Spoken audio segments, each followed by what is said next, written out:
My name is Burgh. I am a recording artist, and for 30 years I was signed to a label called A&M Records, who were sold to various companies during the breakup of various record companies at the time, including Polygram Group, Sony Group. And now I am recording artist on my own record label called Ferryman Productions, and this is our first release called The Road to Freedom.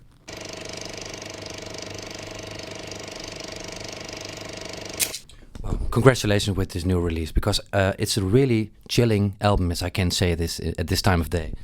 Well, thank you very much.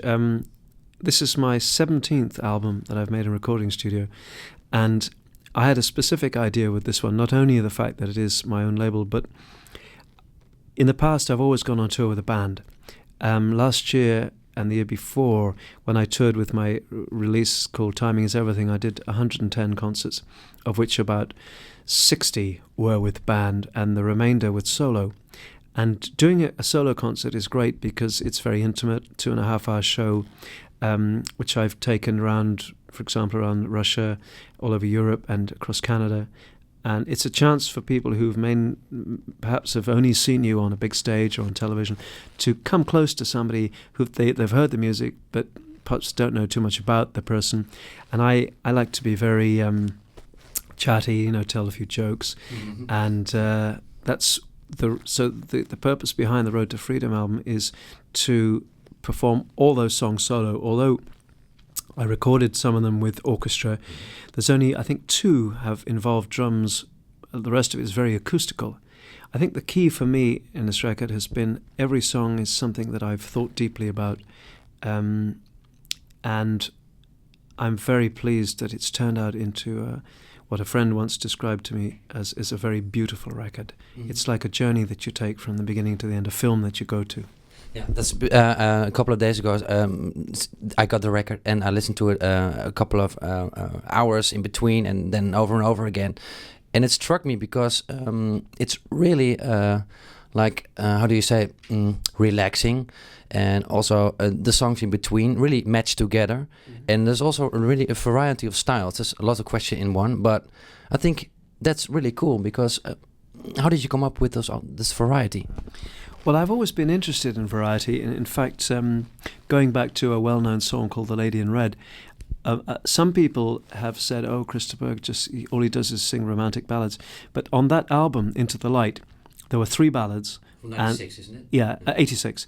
And, sorry, yes. Yeah, but the rest of them were just full-on rock songs, and I tell people, well, if you think I'm just a balladeer, have a listen to the last 3 tracks on the album, which are just right in your face, very powerful, because that's the way I was touring at the time with a band.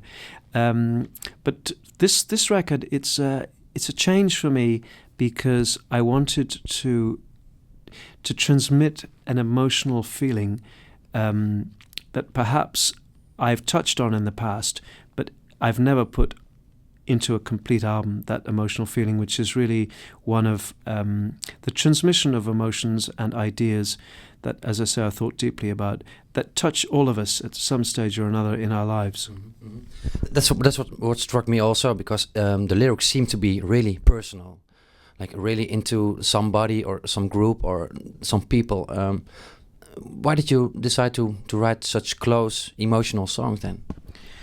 Well, as you said earlier, the record does display a variety of styles, which is, as I was pointing out about the 1986 album, that was a variety of styles. This one, I've always been a little cautious about putting my own feelings into my songs because I'm fairly sure nobody's particularly interested. But I'm a bit like a guy that writes a play. My characters talk. When I sing a song, as I did, for example, on a previous record called The Best That Love Can Be, about people splitting up, that didn't happen to me, but I have a very vivid imagination and I can feel it. I can smell things. When I write songs, like there's a current one called Snow Is Falling, every time I hear it, and when I was writing it, I can feel the snow crunching under my feet. I can see the snow sitting on the trees. I can see the snowflakes gently falling. This is a very sad song, but on the other hand, it's uplifting as well, about a mass grave. I mean, it couldn't be further from the romantic balladeer. a mass grave of people murdered in somewhere in Eastern Europe. And when I performed this in Moscow recently, and the interpreter explained what it was about, as I am doing right now, a lot of people were very moved by it.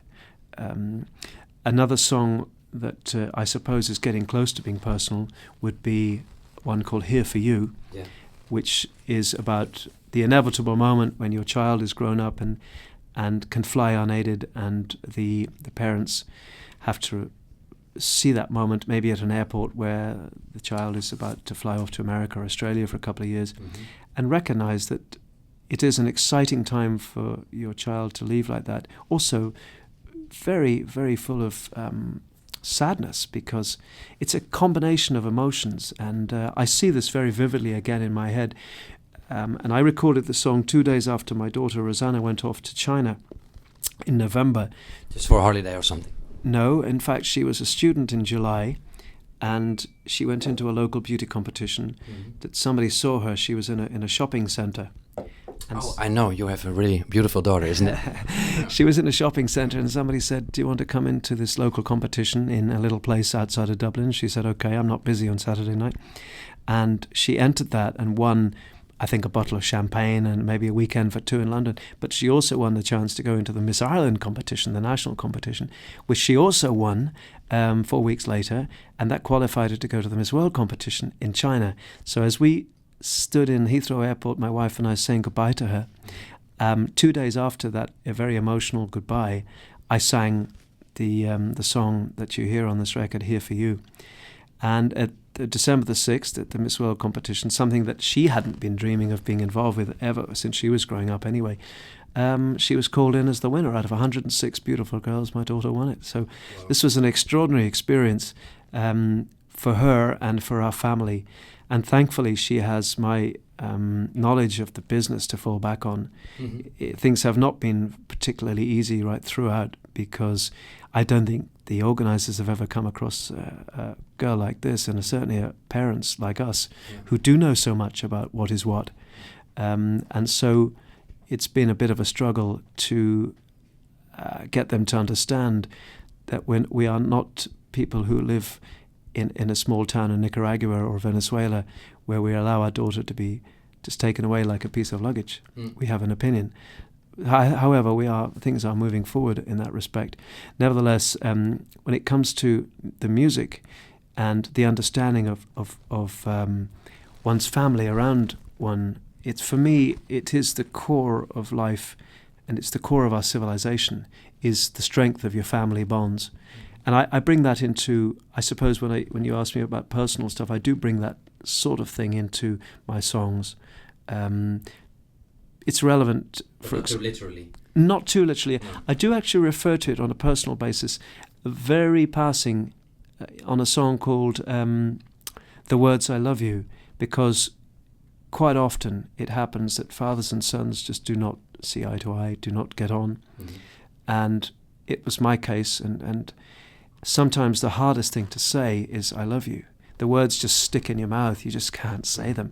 I think it's even harder to say that than sorry, because you can say sorry and not mean it, but to say "I love you," it's a very, very honest thing. You have to do that. And you don't say that so often because it's really difficult. It is, It's like when I hear a song that I actually believe that makes my shoulders go funny. It brings up the goosebumps. The first time I heard that song that Harry Nilsson sang called "Without You," can't live if living is without you, I went, wow, he means that. And that's what I always try to do when I sing. I try to get the whole emotion, the meaning behind it. And "The Words I Love You" refers to, in part, to my difficulties with my dad, but I put my arms around him and said those words, and I'm glad I did. I mean, a few years later when he died, I just thought, well, I have patched things up. Then on a more broader field, to say to your neighbour or somebody who has a religious conviction that's different from yours, it's the same thing. You have to have tolerance. You have to have understanding. Nobody knows what happens after death. We all have our beliefs and dreams of what may happen, but to actually have but to have religious wars based on something that nobody knows much about, based on intolerance, I think that's just unbelievable. I think you've got to have tolerance, and that's what the song is about to say the words "I love you," which you don't have to walk up to your neighbour and say, "Hey, I love you." It's the spirit in which it's said that's more important. Yeah. On this record, you're pretty inspired by some other people, like Eva Cassidy, for instance, and also Elizabeth, Queen Elizabeth the First. Could you tell about those songs, the story behind it? Well, Rose of England is written about Queen Elizabeth I.